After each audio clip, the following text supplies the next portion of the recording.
PRRD matamlay ayon sa kanyang kapatid na si Bong Duterte. Umani na nga ng iba't ibang komento sa social media ang naging pahayag ng kapatid ni Tatay Digong na si Bong Duterte patungkol sa kanyang napansin sa kalagayan ni PRRD sa loob ng piitan sa The Hague. Marami ang nagtatanong sa kasalukuyang lagay ni PRRD, lalo na't may edad na nga ito at halos hindi na nga makalakad. Ngayon ay ang ika-71 araw na pananatili ni Tatay Digong sa loob ng kulungan ng ICC. Marami ang nag-aalala sa sitwasyon ni PRRD.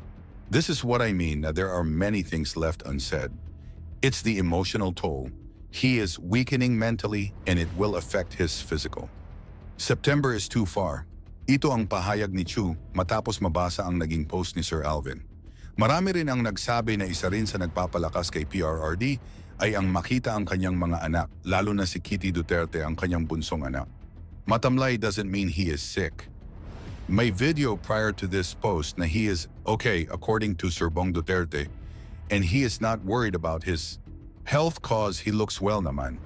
Ngayon ay marami ang nagsasabi na okay lang naman raw ang pakiramdam ni tatay sa loob at gustong-gusto na nitong makauwi ng Pilipinas. Hiling ng taga-suporta na sanay patuloy nating ipagdasal si PRRD na maging matatag at kayanin nito ang lahat ng mga pagsubok na dumadating sa kanilang pamilya.